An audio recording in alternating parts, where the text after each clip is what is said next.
నమస్తే, నేను క్రాంతి. మనం పర్యావరణాన్ని పరిరక్షించడానికి కేవలం మొక్కలు నాటితే సరిపోతుందా, లేదా మొత్తంగానే మన జీవన విధానంలో మార్పు రావాలా? కేవలం మొక్కలు నాటేటట్లయితే, కేవలం మొక్కలు నాటిన వాళ్ళే పర్యావరణవేత్తలైతే వాళ్ళ సంఖ్య చాలా స్వల్పం. కానీ మన జీవన విధానం మారాలని పోరాడే వాళ్ళు ఎంతమంది ఉంటారు? అంతకంటే చాలా తక్కువ. అలాంటి తక్కువలో ఉన్న వ్యక్తుల్లో ఒకే ఒక్కడు నల్లగొండకు చెందిన సురేష్ గుప్తా. ఆయన గడిచిన 10 సంవత్సరాలుగా పూర్తిగా తన జీవితాన్ని పర్యావరణాన్ని రక్షించేందుకు, మన జీవన విధానం మార్పు కోసం చేయాల్సిన చర్యల గురించి, అనుసరించాల్సిన నియమ నిబంధనల గురించి తను ఆచరిస్తూ నలుగురికి విషయాన్ని తెలియజేస్తున్నారు. అంతేకాకుండా గడిచిన 10 సంవత్సరాల్లో ఆయన కనీసం ఒక 3 లక్షల మందిని ప్రత్యక్షంగా అభినందించడము, లేదు వారికి ఈ పర్యావరణం గురించి వివరించడము ప్రత్యక్ష కార్యాచరణతోటి రుజువు చేసినటువంటి వ్యక్తి సురేష్ గుప్తా గారు మనతో ఉన్నారు. ప్రైవేట్ బ్యాంకు మేనేజర్ ఉద్యోగాన్ని వదిలి ఇలా ఇప్పుడు ముతక ధోతి, ముతక బనియను, ఒక కండువ, ఈ ఆహార్యంతో ప్రజల్లోకి వెళ్ళి తిరిగి పర్యావరణ గురించి చెప్పాలన్న కోరిక మీకు ఎందుకు వచ్చింది? అసలు ఉద్యోగాన్ని ఎందుకు వదిలిపెట్టాల్సి వచ్చింది? నమస్తే అండి. మీరు అడిగిన అన్ని క్వశ్చన్ల కంటే ముందు సమాధానం చెప్పాల్సిన అంశం ఏదంటే, ఉద్యోగాన్ని వదిలి ఎందుకు చేయాల్సి వచ్చింది అనేటటువంటి ఆ ప్రశ్నకు మొదలు సమాధానం చెప్తాను. మనకి వెనకటికి ఒక మోటు సామెత ఉండేది. ఏంటంటే, ఇల్లు దగలబడి ఒకడు ఏడుస్తుంటే సుట్టగాల్చుకోవడానికి నిప్పుందా అని చెప్పేసి అడిగిరు అని చెప్పేసి ఒక సామెత ఉండే.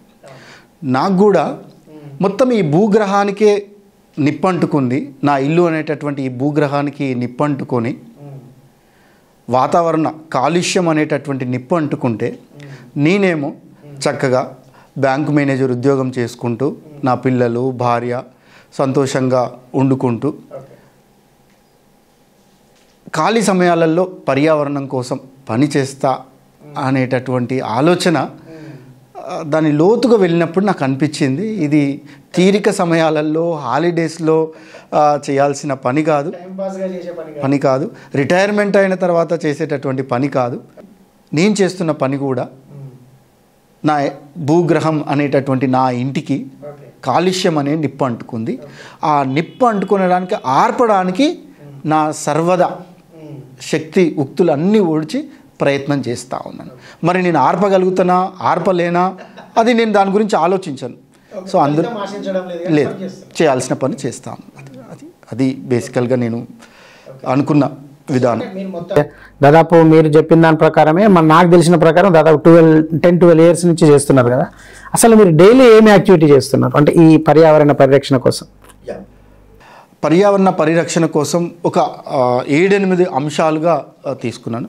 కానీ స్టార్టింగ్లో మీరు ఇంతకుముందు ఏదైతే చెప్తున్నారో, పర్యావరణం అంటే కేవలం మొక్కలేనా, ప్లాస్టికేనా అని ఏదైతే ఉన్నదా, మరి వాళ్ళే పర్యావరణవేత్తల, మరి వాళ్ళు ఎంతమంది ఉంటారు అనేటటువంటి ఒక నన్ను చేసేటప్పుడు చూశాను. స్టార్టింగ్లో నేను కూడా పర్యావరణం అంటే మొక్కలు నాటడం, అదేవిధంగా ప్లాస్టిక్ మీద ఇది చేయడం, అదేవిధంగా నీళ్ళని ఇది చేయడం. సో వీటిలలో కూడా ఓన్లీ ప్రచారం చేయకుండా, ఓన్లీ ప్రచారానికి పరిమితం కాకుండా నా ఖాళీ సమయాలలో ఆ మొక్కలని నాటడం, వాటిని సంరక్షణ చేయడం. అదేవిధంగా ప్లాస్టిక్ మీద కేవలం ఉపన్యాసాలు ఇచ్చి ఇది వాడొద్దు అని చెప్పేసి చెప్పకుండా, నేను రోజు ఒక 100-150 మందికి ఎవరి చేతిలో ప్లాస్టిక్ కవర్ ఉంటే ఆ కవర్ గుంజుకోవడం, వాళ్ళకు చేసంచి పేపర్ బ్యాగు ఇచ్చి దండం పెట్టి బాయ్ బాయ్ ప్లాస్టిక్ అంటూ, అట్లా ఒక 3 లక్షల చేసంచులు నేను పంచడం. అంటే ఊరికే జనరల్గా ఏదైనా ప్రోగ్రామ్, ఏదైనా ఆర్గనైజేషన్ చేసేటప్పుడు ఏం చేస్తారు, అందరికి ఇలా సంచులు ఇచ్చుకుంటా వెళ్ళిపోతూ ఉంటారు. నేను అలా కాకుండా ఎవరి చేతిలో అయితే ప్లాస్టిక్ కవర్లో కూరగాయలు, పండ్లు తీసుకెళ్తున్నారో వాళ్ళ కవర్ తీసుకొని దాంట్లో ఉన్న చేసంచులకు మార్చి ఆ రకంగా ఇవ్వడం జరిగింది. అట్లా ప్లాస్టిక్ మీద. అదేవిధంగా ఇంకుడు గుంతలు, వాటర్ హార్వెస్టింగ్, సుమారుగా నాకు తెలిసి ఒక 5-6 లక్షల రూపాయలు ఇంకుడు గుంతల కోసం, నా సొంత మనీ పెట్టి నేను ఇంకుడు గుంతల కోసం డబ్బు వెచ్చించి చేయడం, అందరికీ చెప్పడం. అప్పుడు స్టార్టింగ్లో నేను కూడా అందరిలాగానే, అందరూ పర్యావరణవేత్తలు, అటవీ అధికారులు, అందరూ ప్రభుత్వాలు చెప్పినట్టుగా మొక్కల మీద, ప్లాస్టిక్ మీదనే నా దృష్టి ఉండేది. నేను కూడా అట్లే చేశాను. మనం తినే తిండి, కట్టుకునే బట్ట, ఉండడానికి నిర్మించుకునే ఇల్లు, ఈ 3 కూడా పర్యావరణ హితంగా ఉండాలి అనేటటువంటి అంశంలోకి తీసుకున్నాం. ఖద్దరు, ఖాదీ చేనేత ధరించడం మొదలుపెట్టాను. సో ఇలా వేయడానికి ముఖ్యమైన కారణం ఏంటి అంటే, సమాజంలో సంస్కృతి సాంప్రదాయాలు చాలా ముఖ్య పాత్రను పోషిస్తాయి. ఇప్పటికీ చాలామంది ఆ ధోతి దాంట్లో ఇది కావడం కానీ, కండువా ధరించడంలో కానీ, చేనేత ఇది చేయడంలో చాలామంది ఉన్నారు.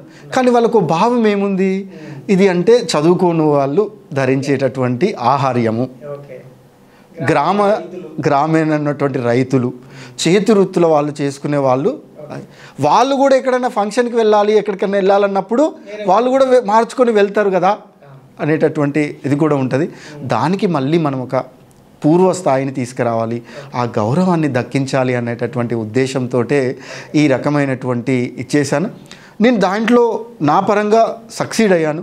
కొన్ని వేల మంది, లక్షల మంది వాళ్ళని నన్ను చూడగానే వాళ్ళ నాన్నని చూశాను, మళ్ళీ నా ఈ బనీన్ని అని చెప్పేసి చాలామంది ఇది కావడం జరిగింది. ఎందుకంటే మనం వేసేటటువంటి బనీన్లన్నీ కూడా కోయంబత్తూరు, అక్కడ సిరిపూర్ నుంచి తమిళనాడు, ఆ రాష్ట్రాల సూరత్ నుంచి వస్తూ ఉంటాయి, మిషన్ మేడ్ వస్తూ ఉంటాయి. సో కాబట్టి ఈ బనీన్ అనేది మనకి మ్యాన్ మేడ్, కాకపోతే మనకు నచ్చిన డిజైన్లో ఫ్యాషన్లో కుట్టించుకోవచ్చు అని కూడా చెప్తా ఉంటాను. మ్యాన్ మేడ్ తోటి ఉండాలి అని చెప్పేసి చెప్తా ఉంటాను. దాంట్లో నేను చేనేతని భాగం చేసుకున్నాను, పర్యావరణంలో భాగం చేనేతని చేసుకొని. అంటే ఎట్లా మీరు లైఫ్ స్టైల్ని పర్యావరణ హితం కోసం ఎట్లా కన్వర్ట్ చేసి, ఎట్లా లింక్ చేసి ప్రచారం చేస్తున్నారు? మామూలు భాషలో మామూలు విద్యార్థులకి చెప్పాలి అన్నప్పుడు ఒక రకంగా చెప్తా ఉన్నాను. మామూలు విద్యార్థులకు ఏం చెప్తున్నాను, వాళ్ళకి కళ్ళ ముందర కనిపించాలి. ఏంటి, ఉదాహరణకి మన దగ్గర రైతులు పత్తి పండిస్తారు, మన దగ్గర జిన్నింగ్ మిల్స్ ఉన్నాయి.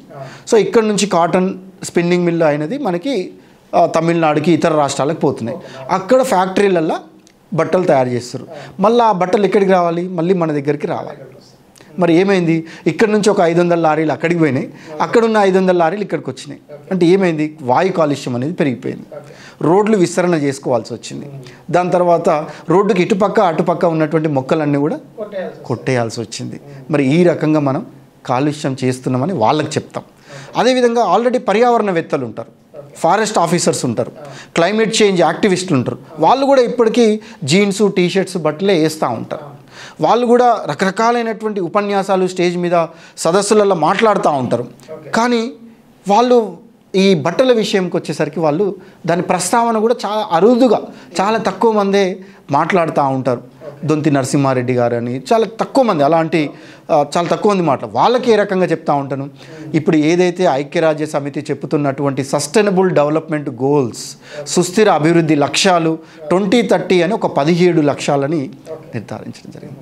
ఆ 17 లక్ష్యాలలో హంగర్ రిలీఫ్ అని, పావర్టీ అని, తర్వాత క్లైమేట్ చేంజ్ అని, జెండర్ ఈక్వాలిటీ అని, ఇట్లా మనం 17 లక్ష్యాలను పెట్టుకున్నాం. ఒకవేళ మనం గనక చేనేత వస్త్రాలని ధరించడం కనుక మొదలు పెడితే ఈ SDG 17 గోల్స్ ఏవైతే ఉన్నాయో ఆల్మోస్ట్ 12 గోల్స్ని మనం ఫుల్ఫిల్ చేసినట్టు. ఆ లక్ష్యాల కోసం చాలా శ్రమ పడుతూ ఉన్నది ఐక్యరాజ్య సమితి, వివిధ సంస్థల ద్వారా ఇది చేస్తూ ఉన్నారు అని వాళ్ళకి చెప్తా ఉంటాను. ఎందుకంటే చేనేత రంగం మనం చూస్తూ ఉన్నాం, చాలా సిరిపురం, వెల్లంకి, నారాయణపురం, పుట్టపాక, కొయ్యలగూడెం అనేక గ్రామాలలో వాళ్ళకి ఫ్యాక్టరీలు ఉండవు. వాళ్ళ బెడ్రూము, హాలు, కిచెన్ ప్రతిదీ వాళ్ళు ఒక ఫ్యాక్టరీయే వాళ్ళకి. అక్కడ రంగులు అద్దుతుంటారు, పిల్లలు వాళ్ళు కూడా పనిచేస్తూ ఉంటారు, మహిళలు పనిచేస్తూ ఉంటారు. అట్లా అందరికీ కూడా ఉపాధి దొరుకుతుంది, వాళ్ళకి జీవనోపాధి దొరుకుతుంది. అదేవిధంగా వాళ్ళ పిల్లల్ని కూడా చదివించుకోవడానికి అవకాశం ఉంటుంది, కాలుష్యం కూడా తగ్గుతుంది. అట్లా ఇండైరెక్ట్గా ఏంది, నేరుగానే చేనేత ఖాదీ బట్టలు వేస్తే మనం పర్యావరణాన్ని కాపాడినట్లే. అదే ఇప్పుడు మీరు ఐక్యరాజ్య సమితి గురించి చెప్పారు, ఇప్పుడు కాప్ సదస్సులు జరుగుతున్నాయి కదా. ఎస్, కాప్ సదస్సులు జరుగుతూ ఉన్నాయి. కాప్ 28 మన రీసెంట్లీ జరిగిపోయింది. అట్లా కాప్ 14 అని, కాప్ 1, కాప్ 2 అట్లా సదస్సులు జరుగుతూ ఉన్నాయి. సో కాబట్టి మనం ఆ సదస్సులకి కూడా వెళ్ళే వాళ్ళు ఇప్పటికీ ఇంకా చేనేత మీదకి రావట్లేరు. ఇంకా సూటు అంటే మోడ్రన్గా తయారైనటువంటి ఫ్యాక్టరీవే చేస్తూ ఉన్నారు. ఎందుకంటే సమాజం ఆ దృష్టికి వెళ్ళలేదు ఇంకా. కానీ తిండి విషయంకి వచ్చేసరికి కొంత ఆలోచన వచ్చింది. ఇప్పటికీ మన ఉమ్మడి రాష్ట్రాలలో ఆంధ్రప్రదేశ్ అగ్రగామిగా ఉంది ప్రకృతి వ్యవసాయం మీద. ప్రకృతి వ్యవసాయం మీద గత ప్రభుత్వము చాలా పెద్ద ఎత్తున సుభాష్ పాలేకర్ గారిని ద్వారా ఒక సపరేట్ వింగ్నే తయారు చేసి మన ప్రకృతి వ్యవసాయం గురించి సుభాష్ పాలేకర్ గారిని ఇచ్చేసేసి వారు చాలా ఫుల్ ఫ్లెడ్జ్డ్గా వర్క్ చేస్తూ ఉన్నారు. అట్లా చాలా సంస్థలు కూడా అట్లా పనిచేసే వాళ్ళని కూడా గుర్తింపిస్తూ ఉన్నారు. మనం చూస్తే రైతు దినోత్సవం సందర్భంగా ప్రకృతి వ్యవసాయం చేసే రైతులని సన్మానించడం, అదేవిధంగా కేంద్ర ప్రభుత్వం అయితే ఏకంగా ప్రకృతి వ్యవసాయం చేసే రైతులకి పద్మశ్రీ అవార్డులు ఇవ్వడం జరిగింది. సో గతంలో మనం పద్మశ్రీ అవార్డులు అంటే అవి ఒక సినిమా యాక్టర్లకు రావడమో లేదంటే ఒక పారిశ్రామికవేత్తలకు రావడము అనేటటువంటి ఒక భావన ఉండే. గత 10 సంవత్సరాల నుంచి వనజీవి రామయ్యకి అరే పిచ్చిగా మొక్కలు నాటుతాడు అనేటటువంటి వ్యక్తికి కూడా అంటే ఇట్లా చేస్తే కూడా పద్మశ్రీ అవార్డు ఇస్తారా, అదేవిధంగా తిమ్మక్కకి, అదేవిధంగా పర్యావరణం మీద పనిచేసే చాలామంది ఇండివిజువల్ వ్యక్తులకి పద్మశ్రీ అవార్డులు రావడం, దాని తర్వాత అట్లా వ్యవసాయం మీద చాలామందికి కూడా ఒక అవగాహన వచ్చింది. అరే నా ఆరోగ్యం బాగుండాలి అంటే ఎక్కడ గో ఆధారిత వ్యవసాయం చేస్తున్నారు రైతులు అని చెప్పేసి చాలామంది వెళ్ళడం, పాలు కూడా తెచ్చుకోవడం, వీలైతే ప్రతి ఒక్కరు ఇంట్లో ఇంటి పంట వేసుకొని ఇది చేసుకోవడం. కొంతమంది రైతులు నేను మొత్తం చేయలేను, నాకు 20-30 ఎకరాలల్లో నేను ప్రకృతి వ్యవసాయం చేయలేను, కానీ నా ఇంటి మందం, నా చుట్టాల మందం కొంత చేస్తా అని చెప్పేసి అనే భావం వచ్చింది. అంటే మీరు ఈ ప్రకృతి వ్యవసాయం మీద కూడా ప్రచారం చేశారా ఏమన్నా? ఎస్, నేను ఆ ప్రకృతి వ్యవసాయం మీద ప్రచారం చేయడం, ఆ శిక్షణలు అవుతున్నప్పుడు రైతులను అక్కడికి తీసుకెళ్ళడం, ఆల్రెడీ చేస్తున్నటువంటి రైతులని అభినందించడం, వాళ్ళు పండిస్తున్నటువంటి ఉత్పత్తులకి ఆ చిన్న చిన్న గ్యాప్స్ని ఆ కస్టమర్స్ దగ్గరికి చేర్చడం. సో అట్లా కూడా ఆ ప్రకృతి వ్యవసాయం అంటే నేను చౌటుపల్లి దగ్గర ప్రకృతి వ్యవసాయం చేస్తుంది రజనీ మేడం, రజిత ఆమెతోటి మాట్లాడినప్పుడు రైస్ మీ దగ్గర ఉన్నాయని చెప్పింది నాకు. ఓకే, రెడ్ రైస్ కానీ ఆ ముతక రైసు, బ్లాక్ రైస్, ఇవి మనం పర్యావరణ పరిరక్షణ అంటే అటు మనం తినే తిండి, కట్టుకునే బట్ట, ఉండే ఇల్లు, ఈ 3 కూడా పర్యావరణ హితంగా ఉండాలి. ఏది సాధ్యమైతే అది. ఒకటి మీ వ్యక్తిగత ప్రశ్న, మీరు చెప్పులు వాడడం లేదని తెలుసు నాకు ఒక 3 సంవత్సరాల నుంచి, అంటే ఎందుకు అని? దీనికి నేను ఎవరిని ఇలా చెయ్యండి అనేదైతే నేను చెప్పను, ప్రస్తావించను. కానీ నేను మాత్రం వాడకపోవడానికి ముఖ్యమైన కారణం, ఏదైనా ఒక తప్పు చేస్తే ఎవరో ఒకరు పనిష్మెంట్ చేస్తారు. మరి నేను పర్యావరణానికి హాని చేసేటటువంటి పనులకి మరి నన్ను ఎవరు మానిటరింగ్ చేయాలి, నాకు ఎవరు శిక్షించాలి? అసలు అది తప్పు అనే సమాజం గుర్తించట్లేదు. కాబట్టి ఉదాహరణకు నేను 2 మొబైల్ ఫోన్లు వాడుతూ ఉన్నాను. సో 2 రేడియేషన్ నేను సృష్టిస్తూ ఉన్నాను. సో మరి అది ఒక పర్యావరణానికి నేను హాని చేస్తూ ఉన్నాను. ఇప్పటికీ నా ఇంట్లో థర్మల్ పవర్ ద్వారా తయారయ్యేటటువంటి విద్యుత్తుని నేను వాడి విధ్వంసం చేస్తూ ఉన్నాను. ఇంకా ఇప్పటికీ నేను కొంత తెలిసి తెలియక తప్పని పరిస్థితుల్లో ప్లాస్టిక్ ఉపయోగిస్తూనే ఉన్నాను. అప్పుడప్పుడు కొన్ని కెమికల్ ఇవి వాడుతూనే ఉన్నాను. ఎంత ఇది చేసినా కూడా కొన్ని చేయాల్సి వస్తుంది, ఉంటాయి. సో వాటి కోసం నేను నా సెల్ఫ్ పనిష్మెంట్గా, ఎవరైనా తప్పు చేస్తే మనం గుంజీలు తీస్తూ ఉంటాం, లేదా దేవుడి దగ్గరికి మోకాళ్ళ మీద వస్తా అని మొక్కుతూ ఉంటాం. సో నేను ఆ యొక్క పనిష్మెంట్గా ఈ పాదరక్షకులు అనేది లేకుండా నేను ఒక సెల్ఫ్ పనిష్మెంట్గా వేసుకున్నాను. అదేవిధంగా నా కార్యదీక్ష, సో నేను ఎక్కడ కూడా మళ్ళీ సుఖము అనేటటువంటి దాంట్లోకి నేను వెళ్ళకూడదు. నేను ఈ యొక్క పర్యావరణ కార్యాన్ని కూడా అదే నిష్ఠతో ఉండాలి, నాకు మళ్ళీ సుఖం అనేటటువంటిది అలవాటు కావద్దు అని చెప్పేసి ఒకటి కారణం. ఇదంతా చూస్తే మీ ఇంట్లో చాదస్తామని అన్నారా, అనుకోరా? మీ పిల్లలు కానీ, మీ ఇంట్లో కానీ, మీ బంధువులు కానీ, మీ స్నేహితులు కానీ? ఎస్, చాదస్తం అని చెప్పేసి అంటారు. ఇట్లా ఎందుకు చేయాలి, అట్లా చేయాలి, ఆరోగ్యం కూడా ముఖ్యమే కదా. నీకు రేపటి నాడు ఏదైనా రోడ్డు మీద వెళ్తున్నప్పుడు ఏదైనా కుచ్చుకున్నప్పుడు నువ్వు ఏదైతే చేయాలని అనుకుంటావో, చెప్పులు లేకుండా నడవడం అనేది హైజెనిక్ కాదు. ఎవరు ఎన్ని చెప్పినా కూడా నేను అది ఒక సెల్ఫ్ పనిష్మెంట్ అనుకో. పనిష్మెంట్ అంటే పనిష్మెంటే కాదు, దాంట్లో ఏం మార్పులు చేర్పులు లేవు. భవిష్యత్తులో మరి నేనేమన్నా ఇదవుతామా తెలియదు. ఈ అంశాలన్నీ అంటే పబ్లిక్ ఎక్కుతున్నాయా, అంటే ఇంత తొందరగా చేంజ్ అవుతుంది అని అనిపిస్తుందా మీకు సొసైటీ? అండి, పబ్లిక్కి ఏది వెంటనే ఎక్కదండి, టైం పడుతుంది. ఆ టైం ప్రాసెస్లో కూడా ఇక్కడ కూడా నేను అంతకుముందు నేను పర్యావరణం కోసం పనిచేస్తూ ఉన్నాను, లేదంటే నేను కాపాడుతున్నాను, లేదంటే వాళ్ళని మార్చడానికి ప్రయత్నం చేస్తున్నా అనే భావం ఉండే. కానీ తర్వాత నాకు అనిపించింది ఏంటంటే, అసలు నేనేమన్నా సూపర్వైజర్నా, ఈ భూమి మీద వీళ్ళందరూ ఏం చేస్తున్నారు, ఏం పోతున్నారు, అందరిని ఆపడానికి నేను ఏమన్నా కాపలా చేసేటటువంటి ఉద్యోగం ఏమన్నా ఉందా నాకు? లేదు. కాబట్టి నేను ఓన్లీ నా ప్రయాణాన్ని సాగిస్తూ ఉన్నాను. ఈ ప్రయాణంలో ఎవరెవరు ఏమేమి తీసుకుంటారో నా నుంచి వాళ్ళు అవన్నీ తీసుకుంటారు. మనం కూడా సమాజంలో అనేక చూస్తూ ఉంటాం. చూసి నువ్వు ఏదైతే స్వీకరిస్తామో దాన్ని నువ్వు ఆచరించడానికి ప్రయత్నం చేస్తావు, లేదా ఆస్వాదిస్తావు, లేదా అతన్ని ప్రోత్సహిస్తావు, లేదా ఇంకెవరినన్నా చేయమని చెప్తావు. సో నేను చేసేది కూడా ఏంటి అంటే ఇది ఒక ప్రయాణాన్ని ఎంచుకున్నాను. తిరగడానికి, ప్రచారం చేయడానికి, వేరే వాళ్ళని అభినందించడానికి, వాళ్ళకి శాలువాలు కప్పడమో చిన్న గిఫ్ట్లు ఇవ్వడమో, లేదు ఇప్పుడు మీరు చేతి సంచులు పంచుతున్నారు, డబ్బులు ఎక్కడి నుంచి వస్తున్నాయి? ఇది చాలామందికి ఉన్న ప్రశ్నే. ఇది ప్రతిరోజు నిత్యం చాలామంది నన్ను అడుగుతూ ఉంటారు. ఈ సీక్రెట్ ఏదో చెప్తే మేము కూడా వస్తాం కదా, ఈ సీక్రెట్ ఏదో చెప్తే ఇట్లా మీకు ఫ్యామిలీ ఎలా గడుస్తుంది ఏంటి, ఈ సీక్రెట్ ఏదో చెప్తే మేము కూడా వస్తాం కదా అనేటటువంటి చాలామంది ప్రశ్నలు వేస్తూ ఉంటారు. సో దానికి నేను ఎంచుకున్న మార్గం, గతంలో నా సేవింగ్స్ కానీ, నాకు ఉన్నటువంటి డబ్బు ఏదైతే ఉందో, నా శాలరీ ఏదైతే ఉందో అది మొత్తం కూడా నేను పర్యావరణం కోసమే ఖర్చు పెడతా ఉండేది. కానీ అలా చేస్తూ ఉంటే నాకు చాలా ఇబ్బందికరమైన పరిస్థితి వస్తూ ఉంది. అన్ని సేవింగ్స్ అన్నీ కూడా అయిపోయాయి. ఆ తర్వాత మన శాలరీసు ఆల్రెడీ పిఎఫ్, ఈపీఎఫ్లు, మనకు ఉన్నటువంటి డబ్బులన్నీ కూడా తీసి మనం ఖర్చు పెట్టడం జరిగింది.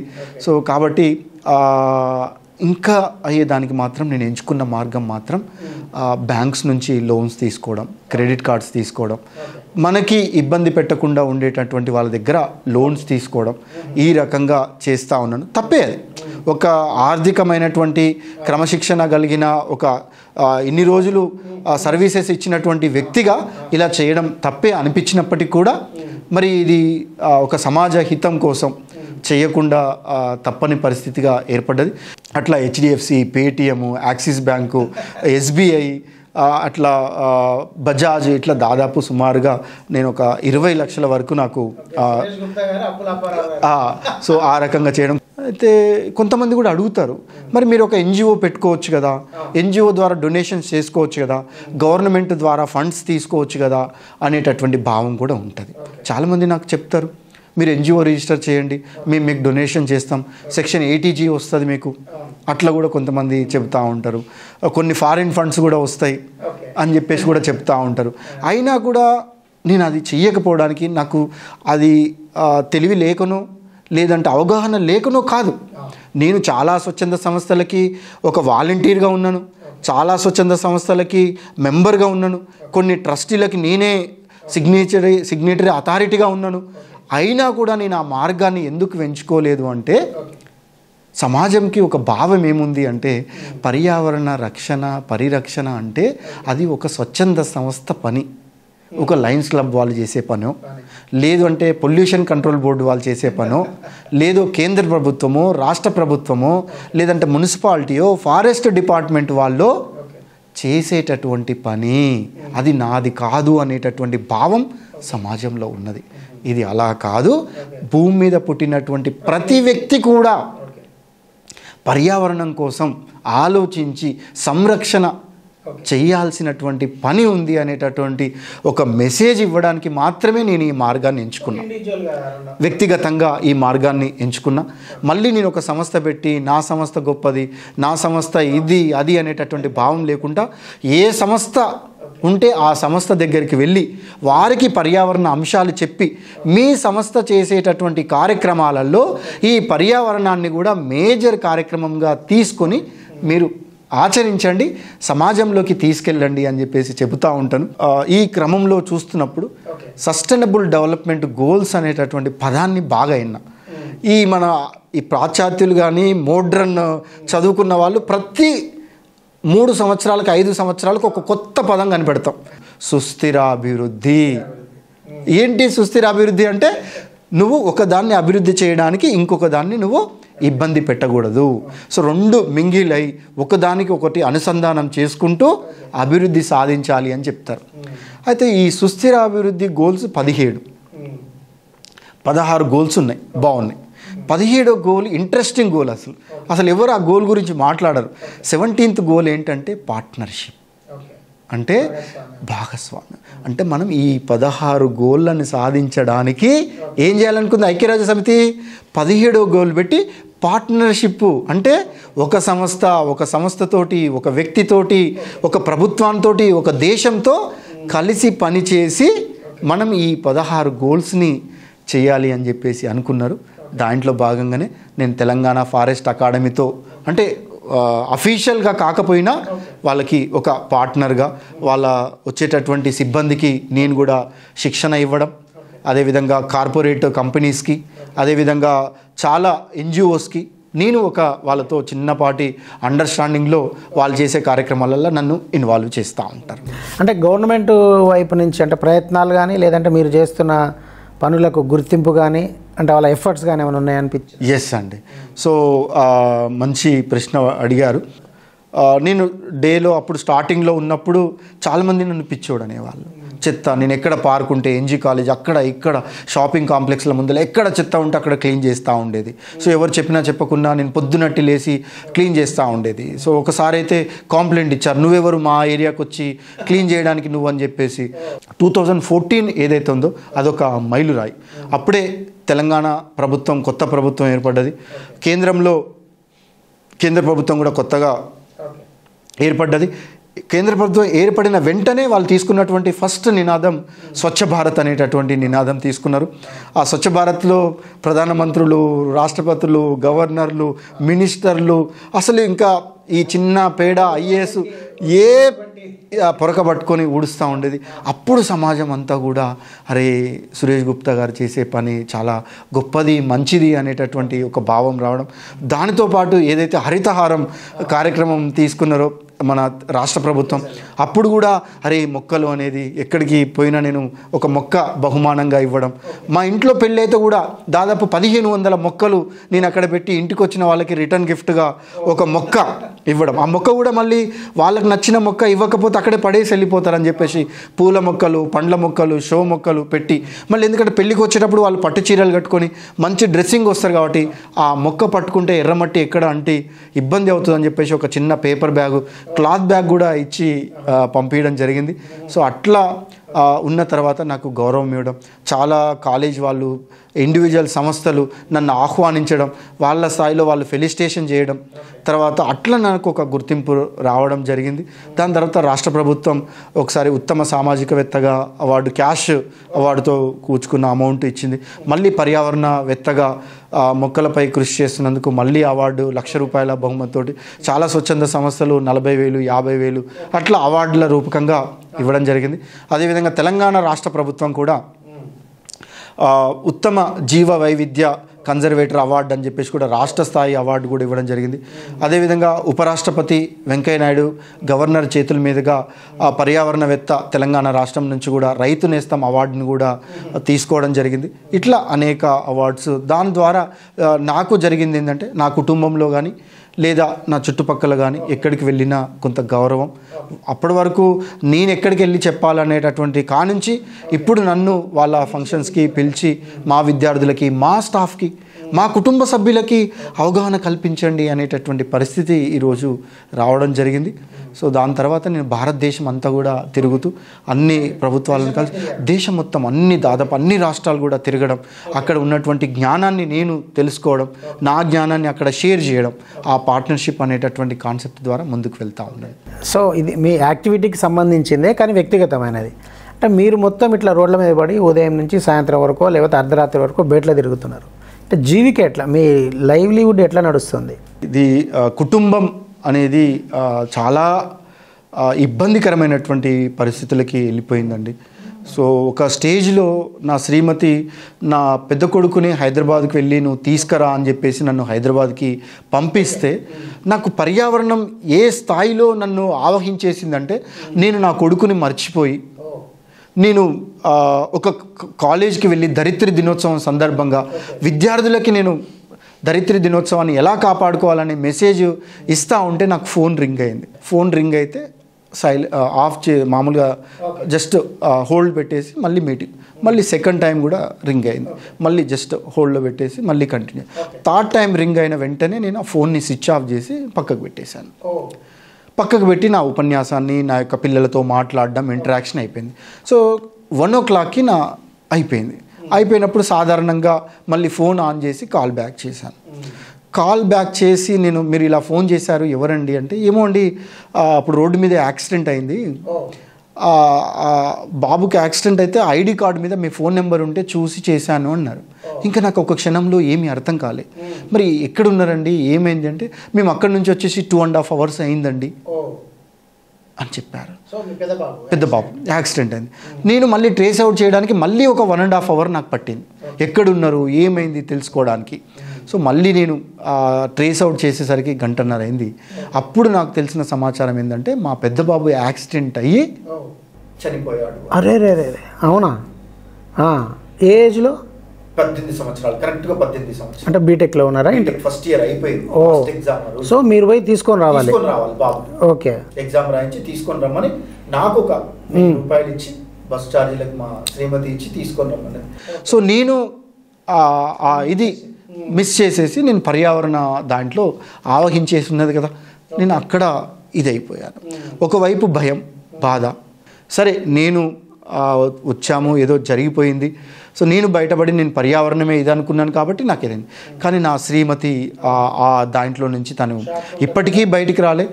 దాని యొక్క మానసిక ప్రభావం వల్ల తన ఆరోగ్యం మీద తీవ్రమైనటువంటి ప్రభావం పడ్డది. సార్ ఫైనల్గా మనం ముగించే ముందు, అంటే మీరు ఇప్పుడు 10-12 సంవత్సరాలుగా చేసుకొస్తున్న యాక్టివిటీ ఒక ఎత్తు, అంటే మీరు ఇంకేం చేయబోతున్నారు భవిష్యత్తులో? అంటే ఇదే మార్గంలో పయనిస్తూ ఇంతవరకే పరిమితం అవుతారా, ఇంకేమైనా ప్లానింగ్స్ ఉన్నాయా మీకు?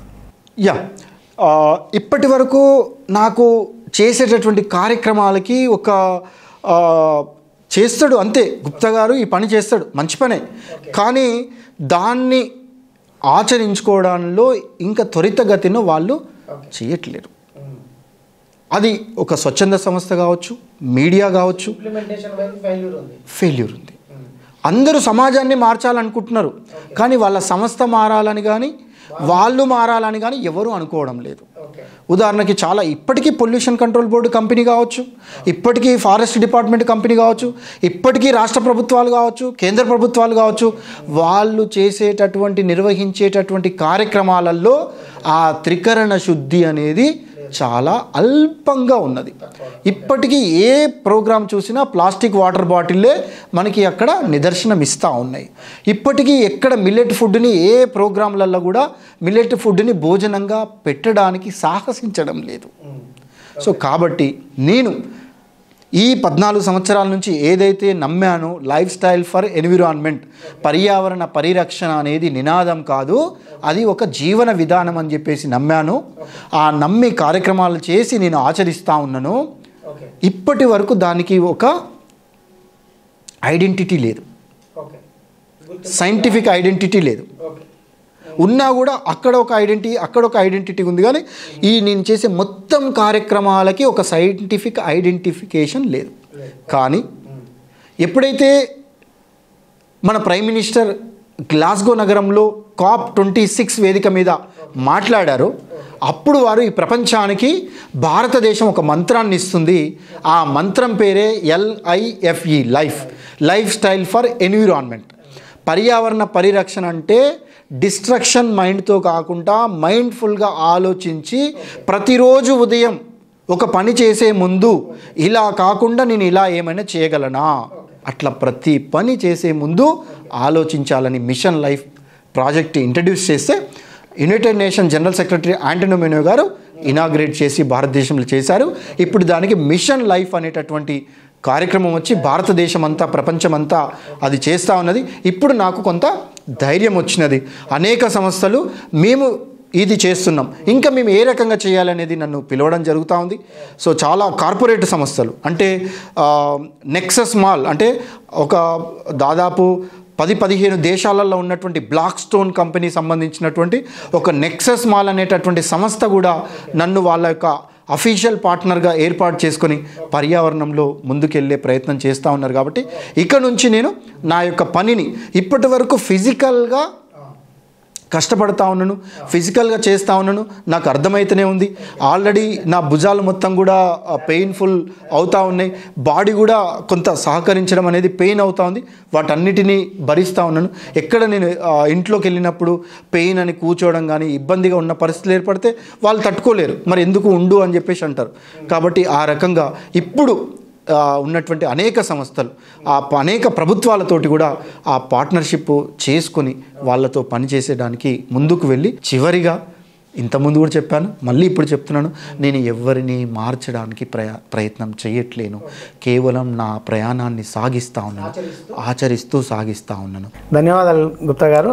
మీ ఆశయం, మీ ఆకాంక్ష నెరవేరాలని కోరుకుంటూ